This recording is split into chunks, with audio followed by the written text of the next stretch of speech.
Hello বন্ধুরা, তোমরা সবাই ভালো আছো তো? আজকে আমি একটা গল্প বলবো। গল্পটা শুনে বলবে কেমন হয়েছে। ভালো থাকবে আর খুশি খুশি থাকবে। আর আমার চ্যানেলটাকে বেশি করে লাইক আর সাবস্ক্রাইব করবে। চাষি, তার নাম ছিল বুদ্ধুর বাপ। বুদ্ধুর বাপের ক্ষেতে ধান পেকেছে আর দলে দলে বাবুই এসে সেই ধান খেয়ে ফেলেছে। বুদ্ধুর বাপ ঠকঠকি বানিয়ে তাই দিয়ে বাবুই তাড়াতে যায়, কিন্তু ঠকঠকির শব্দ শুনেই বাবুই পালায় না। তখন সে রেগে মেগে বলল, বেটারা, এবার যদি ধরতে পারি তাহলে হিরিমিরি কিরি বাঁধন দিয়ে দেব।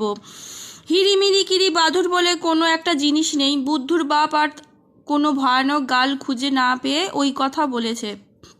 রোজই বাবুই পাখি আসে। রোজই বাবুই বুদ্ধুর বাপ তাদের তাড়িয়ে না পেরে বলে, হিরিমিরি কিরি বাঁধন দিয়ে দেব। এর মধ্যে একদিন হয়েছে কি, একটা মস্ত বাঘ রাত্রে এসে বুদ্ধুর বাপের ক্ষেতের ভেতর ঘুমিয়েছিল। ঘুমের ভেতর কখন সকাল হয়ে গেছে আর সে বাঘ সেখান থেকে যেতে পারেনি। সেদিনও বুদ্ধুর বাপ বাবুই তাড়াতে সে ঠকঠকি নাড়ছে আর বলছে, বেটারা যদি ধরতে পারি তবে হিরিমিরি কিরি বাঁধন দেখিয়ে দেব। হিরিমিরি কিরি বাঁধন শুনেই তো বাঘের বেজায় ভাবনা হয়েছে। সে ভাবলো, তাই তো, এটা আবার কি নতুন রকমের জিনিস হলো? এমন বাঁধনের কথা তো কখনো শুনিনি। যতই ভাবছে ততই তার মনে হচ্ছে যে এটা না দেখলেই নয়। তাই সে আস্তে আস্তে ধানের ক্ষেতের ভেতর থেকে বেরিয়ে এসে বুদ্ধুর বাপকে ডেকে বলল, ভাই, একটা কথা আছে। বাঘ দেখে বুদ্ধুর বাপ যে কি ভয় পেল তা কি বলবো। কিন্তু সে ভারী বুদ্ধিমান লোক ছিল। সে তখনই সামলে গেল এবং বাঘের কিছু টের পেল না। বুদ্ধুর বাপ বাঘকে বলল, কি কথা ভাই? বাঘ বলল, ওই যে তুমি কি বলছো কিরিমিরি বাঁধন না কি, সেইটি আমাকে একটিবার দেখাতে হচ্ছে। বুদ্ধুর বাপ বলল, সে তো ভাই অমনি দেখানো যায় না, তাতে ঢের জিনিসপত্র লাগে। বাঘ বলল, আমি সব জিনিস এনে দিচ্ছি, আমাকে সেটা না দেখালে হবে না। বুদ্ধুর বাপ বলল, আচ্ছা, তুমি আগে জিনিস আনো, তারপর আমি দেখাবো। বাঘ বলল, কি জিনিস চাই? বুদ্ধুর বাপ বলল, একটা খুব বড় মস্ত মজুদ থলে চাই, আর এক গাছি খুব মোটা আর লম্বা দড়ি চাই, আর একটা মস্ত মুগুর চাই। বাঘ বলল, শুধু এই চাই? এসব আনতে আর কতক্ষণ? সেটা হাটের দিন ছিল। বাঘ গিয়ে হাটের পথের পাশে ঝোপের ভেতর লুকিয়েছিল। খানিক বাদেই সেই পথ দিয়ে তিনজন খইওয়ালা যাচ্ছে। খইওয়ালা থলেগুলি খুব বড় হয় আর তার একটি ভারী মজবুতও থাকে। বাঘ ঝোপের ভেতর বসে আছে আর খইওয়ালা একটু একটু করে তার সামনে এসেছে। অমনি সে হালুম বলে লাফিয়ে এসে রাস্তার মাঝখানে দাঁড়ালো। খইওয়ালারা তো খইটাকে ফেলে চেঁচিয়ে কোথায় পালাবে তার ঠিক নেই। তখন বাঘ তাদের খই শুদ্ধ থলেগুলো এনে বুদ্ধুর বাপকে দিল। তারপর সে গেল দড়ি আনতে। দড়ির জন্য তারও দূরে বেশি যেতে হলো না। মাঠে ঢের গরু খোঁটায় বাঁধা ছিল। বাঘ তাদের কাছে যেতেই তারা দড়ি ছিঁড়ে পালালো। সেই সব দড়ি এনে সে বুদ্ধুর বাপকে দিল। তারপরে সে গেল মুগুর আনতে। পালোয়ানেরা তাদের আড্ডায় মুগুর ভাজছে। এমন সময় বাঘ গিয়ে সেখানে উপস্থিত হলো। তাতেই তো বাপরে মারে বলে তারা ছুট দিল। তখন বাঘ তাদের বড় মুগুরটা মুখে করে এনে বুদ্ধুর বাপকে বলল, তোমার জিনিস তো এনেছি, এখন সেটাকে দেখাও। বুদ্ধুর বাপ বলল, আচ্ছা, তবে তুমি একটিবার এই থলের ভেতর এসো দেখি। বললেই তো বাঘমশাই গিয়ে সেই থলির ভিতরে ঢুকেছেন। তখন বুদ্ধুর বাপ তাড়াতাড়ি থলের মুখ বন্ধ করে তাকে আচ্ছা করে দড়ি দিয়ে জড়ালো। একটুও নড়াচড়া অবধি রাখলো না। তারপর দুই হাতে সেই মুগুর তুলে ধাই করে সেই থলের ওপর যেই এক ঘা লাগিয়েছে, অমনি বাঘ ভারী আশ্চর্য হয়ে বলল, ও কি করছো? বুদ্ধুর বাপ বলল, কেন, হিরিমিরি কিরি বাঁধন দেখাচ্ছি, তোমার ভয় হচ্ছে নাকি? ভয় হচ্ছে বলে তো লজ্জার কথা হয়। তাই বাঘ বলল, না। তখন বুদ্ধুর বাপ সেই মুগুর দিয়ে ধাই ধাই করে থলের ওপর মারতে লাগলো। চেঁচালে পাছে নিন্দে হয়, তাই মার খেয়েও বাঘ অনেকক্ষণ চুপ করেছিল। কিন্তু চুপ করে আর কতক্ষণ থাকবে? 10 বার ঘা খেয়ে সে ঘোঁত ঘোঁত করে ভয়ানক চেঁচাতে লাগলো। খানিক বাদে আর চেঁচাতে না পেরে গুঙাতে আরম্ভ করলো। বুদ্ধুর বাপ তবুও ছাড়ছে না। ধাই ধাই করে সে খালি মারছে। শেষে আর বাঘের সারা শব্দ না দেখে সে ভাবলো মরে গেছে। তখন থলে খুলে বাঘটাকে ক্ষেতের ধারে ফেলে রেখে বুদ্ধুর বাপ ঘরে এসে বসে রইল।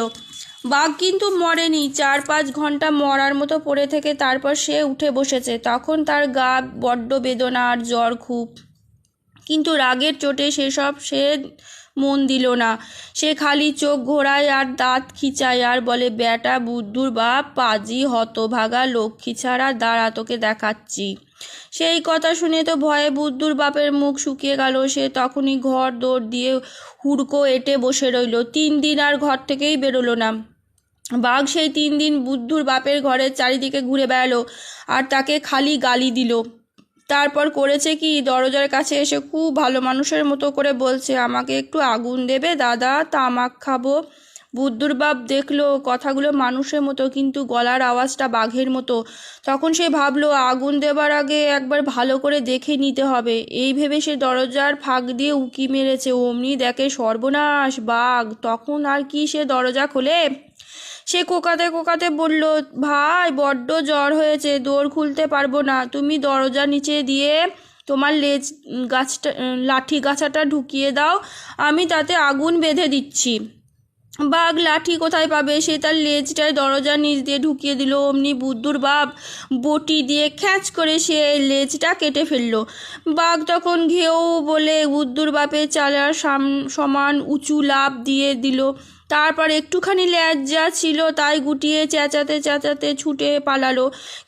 তাতে কিন্তু বুদ্ধুর বাপের ভয় গেল না। সে বেশ বুঝতে পারল যে এরপর সব বাঘ মিলিয়ে তাকে মারতে আসবে। সত্যি সত্যি সে পরের দিন দেখলো 20-25টা বাঘ তার ঘরের দিকে আসছে। তখন সে আর কি করবে? ঘরের পিছনে খুব উঁচু একটা তেঁতুল গাছ ছিল, তার আগায় গিয়ে বসে রইল। সেইখানে একটা হাঁড়ি বাঁধা ছিল। বুদ্ধুর বাপ তার পিছনে লুকিয়ে দেখতে লাগলো বাঘেরা কি করে। বাঘেরা এসে সেই হাঁড়ির আড়ালে বুদ্ধুর বাপকে দেখতে পেয়েছে। তখন তারা তাকে গাল দেয়, ভ্যাং চায়, আবার কত রকম ভয় দেখায়। বুদ্ধুর বাপ চুপটি করে হাঁড়ি ধরে বসে আছে, কিচ্ছু বলছে না। তারপর বাঘেরা মিলে বুদ্ধুর বাপকে ধরবার একটা ফন্দি ঠিক করলো। তাদের মধ্যে যার খুব বুদ্ধি ছিল সে বলল, আমাদের মধ্যে যে সকলের বড় সে মাটিতে গুড়ি মেরে বসবে, তার চেয়ে যে ছোট সে তার ঘাড়ে বসবে, তার চেয়ে যে ছোট তার আবার ঘাড়ে উঠবে। এমনি করে উঁচু হয়ে আমরা ওই হতবাগাকে ধরে খাবো। তাদের মধ্যে সকলে বড় ছিল যে ঠ্যাং খেকো ল্যাজ কাটা বাঘ। তার লেজের ঘা কখনো শুকায়নি বলে সে বসতে পারতো না। বসতে গেলে তার বড্ড লাগতো, কিন্তু সে বসলেও তো চলবে না, যেমন করেই হোক বসতে হবে। এমন সময় একটা গর্ত দেখতে পেয়ে সেই গর্তের ভেতরে লেজটুকু ঢুকিয়ে কোনো মতে বসলো। তারপর অন্য বাঘেরা এক একজন করে তার পিঠে উঠতে লাগলো। এমনি করে বাঘের পিঠে বাঘ, বাঘের পিঠে বাঘ দেখতে দেখতে তারা প্রায় বুদ্ধুর বাপের সামনে উঁচু হয়ে গেল। আর এক উঁচু হলেই তাকে ধরে ফেলবে। বুদ্ধুর বাপ বলছে, যা হয় হবে, একবার শেষে এক ঘা মেরেই নি। এই বলে সে হাঁড়িটা খুলে হাতে নিয়ে বসেছে। সেই হাঁড়ি সকলে উপরকার বাঘটার মাথায় ভাঙবে। এমন সময় ভারী একটা মজা হয়েছে। যে গর্তে সেই লেজ কাটা বাঘ তার লেজটা ঢুকিয়েছিল, সেই গর্তটা ছিল কাকড়ার। কাকড়া কাটা লেজের গন্ধ পেয়ে আস্তে আস্তে এসে সেই 2 দাঁত দিয়ে তাতে চিমটি লাগিয়েছে। চিমটি খেয়ে বেড়ে বাঘ বলল, উ ঘেউ হালু মারে উপরে বুদ্ধুর বাপ, নিচেও বুদ্ধুর বাপ। বলতে বলতেই সে তো লাফিয়ে উঠল আর তার পিঠের বাঘগুলো জড়াজড়ি করে ধূপ ধাপ শব্দে মাটিতে পড়ে গেল। ঠিক সেই সময় বুদ্ধুর বাপও লেজ কাটা বাঘের পিঠে হাঁড়ি আছড়ে ফেলে বলল, ধর ধর বেড়ে বেটার ঘাড়ে ধর। এরপর কি আর বাঘের দল সেখানে দাঁড়ায়? তারা লেজ গুটিয়ে কান খাড়া করে যে যেখানে দিয়ে পারল ছুটে পালালো। আর কোনোদিনও সে বুদ্ধুর বাপের বাড়ির কাছেও এলো না। আজকের মতন গল্প এটুকুনি। কেমন লাগলো জানাবে। ভালো থাকবে আর খুশি খুশি থাকবে।